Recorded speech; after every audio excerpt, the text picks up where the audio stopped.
CCP was founded way back in the early 70s by a servant of God, a man of God, who happened to have rested in glory. His name was Bishop Dr. Gilead Mkala, together with his wife, Mama Jennifer Mkala. The late 80s, Bishop Gilead Mkala, together with his wife, got this plot here, and they constructed the church and the school. We are here to enjoy the fruit of what he perceived was right for this community. He's the brain behind this school. After 1987, the school operated just like a nursery school. At first, the name of the school was Neema Academy. That was the name. But when we went for registration, we called the school after the founder, Bishop Mkala. In 2008, having attained a full registration as Bishop Mkala Academy, it opened doors now to learners across the board. So it had grown then into a lower primary. And at this time, we were now capturing the entire 844 system, though we didn't have a high school. So it was opened up to class 8. The performance was so good, the school grew so much. The first KCP done here was in 2006. And then afterwards, it has been sitting all those exams all these years until recently when the curriculum, the competence-based education, replaced the 844 system. It was very important for the church to start the school because the community around needed a place for their children to come. And then the founder also had this idea in him. He brought in the parents. So he even thought of their children, where would they be during the week? So he thought it wise that he should start the school, and it started as a nursery school. It ran for 10 years, and then the primary section was started. And then we constructed the building, we constructed each and everything, and this is where we are right now. I have a population of 410 pupils and a staff of 20. Out of the 410, we have around 65 learners who are sponsored by the school system through the church. That is now the center of Pentecostal Christians. The criteria that we use, we normally go for the orphaned children, totally orphaned, those who do not have parents, do not have relatives, or maybe they have relatives, but they are not well off. Those are the children that we consider for sponsorship. It is a faith-based organization started by the church, but we accommodate even the Muslim community in our school. Because the church is built in the heart of Changamwe, where we have so many Muslim families, the school opened its doors also to the Islamic community. And today, we are now talking about a mixed day school hosting both Muslims and Christians. It is a faith-based organization started by the church, but we accommodate even the Muslim community in our school. The Christians have their prayers, the Muslims. At lunchtime, we do the same. The Muslims are assisted to reach out to the mosque, which is outside here. The Christians fill the church hall for their midday prayers. In the evening at 4, when they are leaving the same way, the Muslims are taken to the mosque, the Christians get to the church. We practice the Kenyan government, or rather the Kenyan education system that is open to all religions. Number 2, also as believers, we need these people closer to us. So when we speak to them about Christ, when we talk to them about Christ, we will be with them. So when we bring them in, we can evangelize to them. Our growth and our operation and routine is fully embedded on two, or anchored on 2 principles. That is the principle of godliness and excellence. So as you come in, you can read our motto through the gate. Our school motto, as it says, godliness with academic excellence. We are supposed to keep God first and will always excel. Now we believe that through guiding and counseling, and if the kid is transformed godly-wise and academic-wise, excels, then we have transformed the kid holistically. We don't mainly measure on education, but we are key on character molding, we are key on talent search, and molding. We are key on building their, what we call personality of the learners. We are key on making sure these kids learn to network positively, so that even when they interact with their colleagues outside there, they can define who should become their close allies and who are not supposed to be very close to them and they are not supposed to be close to. We try to help them draw those thin lines in between.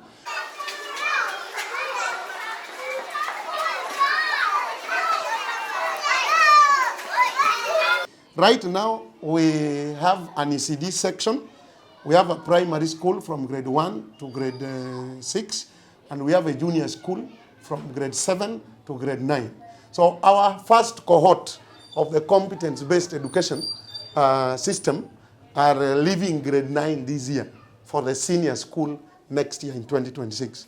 And it is our projection that, God willing, and if all works well for us, we are supposed to reabsorb majority of them back, because we are intending now to expand our system and plant in a senior school so that we can run comprehensively from ECDE.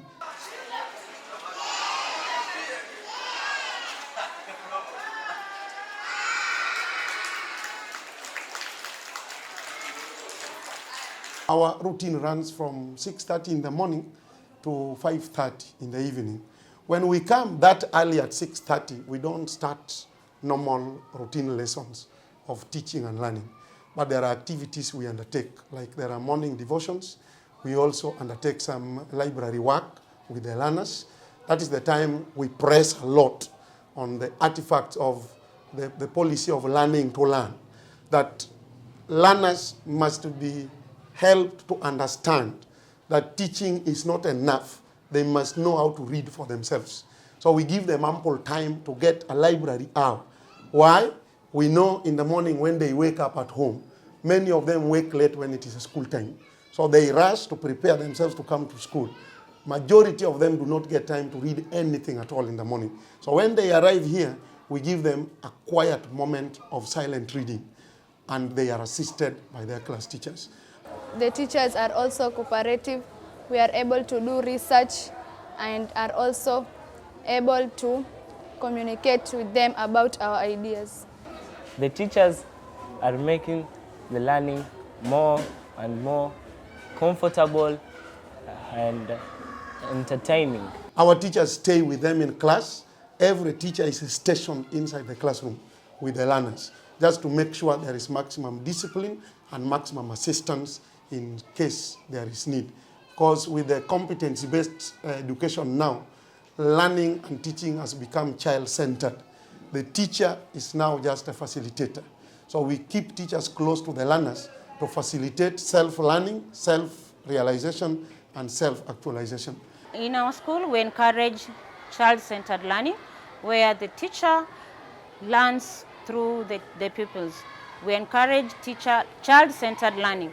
Let the child grow and learn through innovation. So we don't do lecture method. We encourage child-centered learning, where the child is encouraged to discover more about what he or she is being taught. For the CBE, currently we are one of the best in Changamwe sub-county who are doing the competency-based education and I'm implementing it.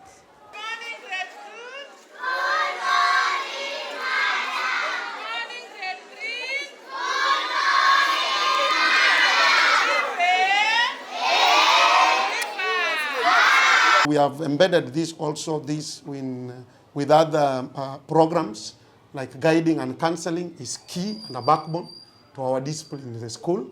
And we not only do it as a school or as a staff, but we have engaged even some NGOs and groups outside there who come in to help in guiding and counseling. That is just to reinforce matters discipline and self-awareness. We have the 4K clubs. It is an old club, but we still run it in our system. That's for the agriculture department, because it's now an area we work on. We have the Young Christian Society. We have the wildlife clubs, journalism clubs. We have debating clubs. We are also key on co-curriculum activities. So we do a variety of them: football, netball, handball, swimming, all that is inclusive. So we have a myriad of activities. So they come early enough to do their preps. Then our official lessons begin at 8:30, but at 3:30 we get into a break. Then between 3:30 and 4:30, all those 2 hours, we spend a lot on talent works and co-curriculum and extracurriculum activities. So that is meant to build it, as they say, work without play can make them dull. So we try to keep them also jovial on the other side and to keep them fit physically.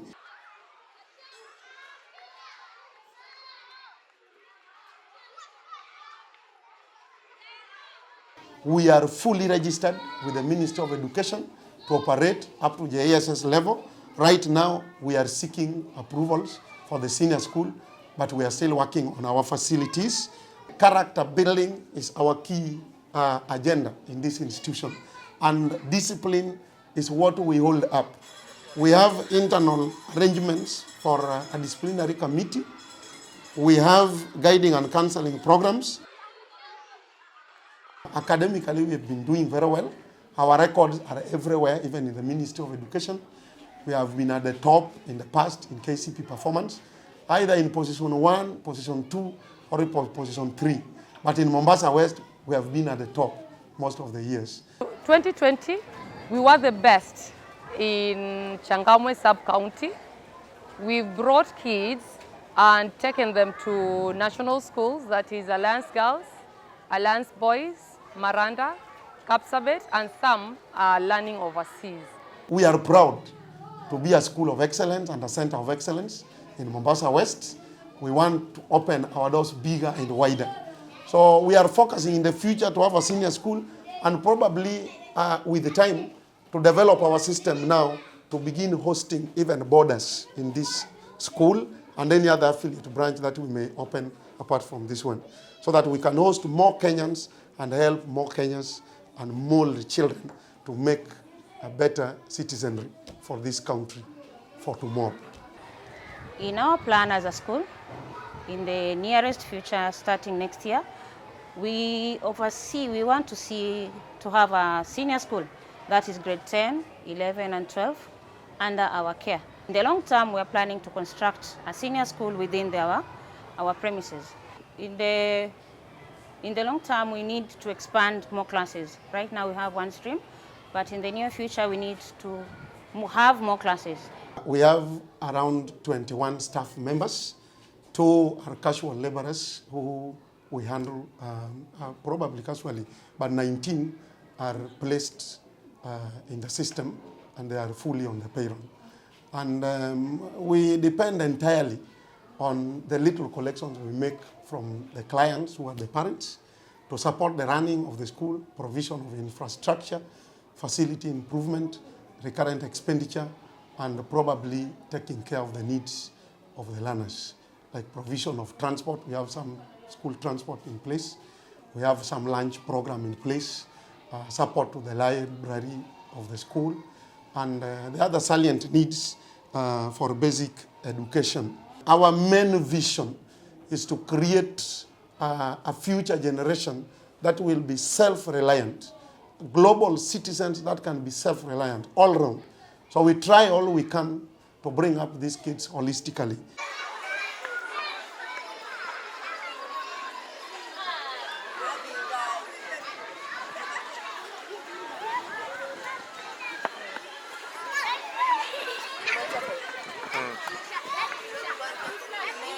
On games and sports, we would hope to get more games materials like balls, nets, for the kids to play with, to enjoy their time. Then for transport, we have a small van. We would hope for a bigger one. For the computer lab, we have 8 computers against 400 learners. So it gets tricky during the computer lesson. They have to share one computer within themselves. So we need more computers or laptops or tablets. Our children are very talented in various fields like chess, swimming, football, netball, and other games. So we would wish for more support to nurture these children's talent so that they can grow and nurture and perfect their skills in those fields. As a school, we are growing, so we wish to have more classes. Currently, we are at one stream per class. We would wish to accommodate more pupils according to the surrounding. So if we get to more classes, we'll be able to accommodate more pupils. For the lab, the science lab and the computer lab, we will also wish to have more computers or laptops or tablets for the pupils. So we really appeal for more help in the science lab and in the computer lab. When you talk of CBC, then you're talking about the computers, hands-on activities. We need those resources to implement the curriculum-based education. We have the computer lab, but we don't have enough sufficient for the kids. That is the computers, books in the library. If we may get a library or book fund, then it will be a good thing for us so that we promote the core curriculum activities and the curriculum-based education. Right now, we stand tall to boast of some learners who are even outside the country, and they are products of this school, and they are doing very well. We have some boys and girls who went to Alliance High School. Right now, they are in the US. So one is doing engineering, one is doing medicine. We also have another one in Germany, undertaking languages, and she's already becoming a tutor there. So having a normal kid produced from a local environment like him, going to teach a foreign language in a foreign land, it is to our joy. We have many of them in many sectors. Some are even employees of the government, some are civil servants. So the alumni of this school are doing good, and we want to retain this. Now, we learned to some extent that we need to have a senior school so that we help these kids grow fully. They part ways with us when they are mature adults who are just ready to go to university. It is our desire to get there with them so that we can help shape them fully. Yeah, there is a great need for more facilities, everything, and also the improvement of what we have. We need more of it because a lot, we are getting more pupils, we are getting more parents coming to us, but whatever we have limits us to what we are doing currently. But having more of what we have, we can bring in quite a number of pupils, and they'll be very comfortable because everything will be available. I would wish for the laboratory to have more apparatus, and for the library to have access to more books that are not yet in the school.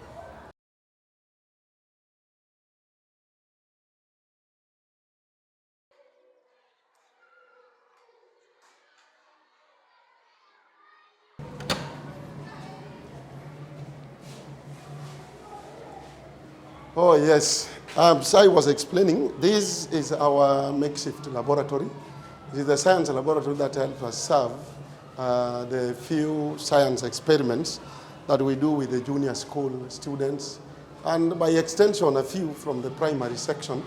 For the junior school, that is grade 7, grade 8, and grade 9. For the other side, is not fully developed because this has always served us for the time being. The water system inside here is complete and everything. So we use this, I call it a makeshift because it's not a complete laboratory. We use it for the time being. It is our desire and our plan that if we obtain enough resources, we can do a full-scale laboratory that can serve the entire institution. And in the future, what we are focusing on is having a laboratory that can serve both the junior school and the senior school.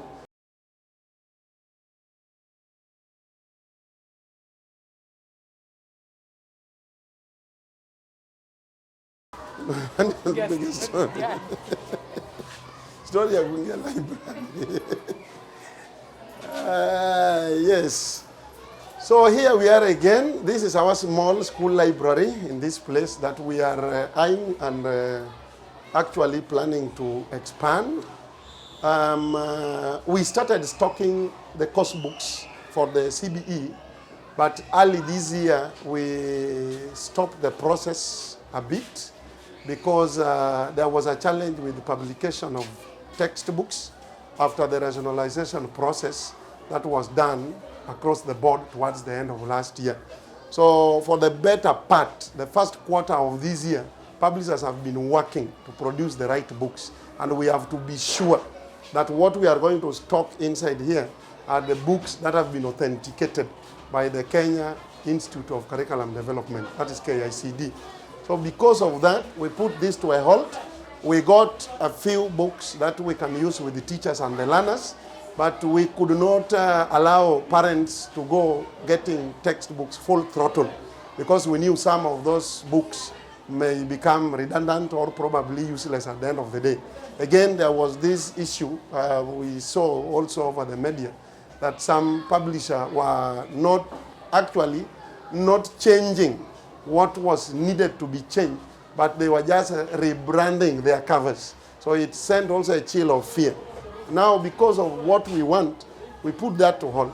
And also, in addition, we have a grand plan this year, God willing, that we work together with our stakeholders to see how now to load this library to become a real. We need a physical library here with books and for all the learners in the school. That is from grade 1 up to grade 9 and also the ECDE. At the same time, we also need an e-library once we are done with our ICT integration program. This is where we have the core issue with our system and with teaching and learning in this school. And it's where we can send the broadest and the highest appeal to any well-wishers, because without books, learners cannot propel well with studies. And we need both the physical books and the e-books. That means we are working towards having a very strong library of course books and supplementary books, readers, storybooks, and these set books, novels, Christian literature, and we are also looking forward to having the same in our ICT laboratory, so that children can access them both in the physical and also both in the ICT room. The church wishes to sponsor more. When we have the ability, we have and everything, the facilities, we wish to sponsor more because the community around has really grown and so many of them are coming to us asking for such help. But you know, we are not in a position to do more than what we are doing currently. But we are more than willing to sponsor more than what we are sponsoring now. There's a lot that we'll need from what we have currently, because when you walk around, you can find that we do not have a place where kids can play comfortable. We do not have a good playing ground. We do not have things that will make them feel more at home. We need to make it to look to be a very friendly school to all, from the infants to the old ones in the upper classes. And then when you look at the infrastructure, the buildings, we only have one building here of where we think if we can get another building that will accommodate more pupils will be okay. And as at now, we only have grade 9. We just wish we can continue to grade 10, 11, and 12, which is referred to as a senior secondary school in Kenya.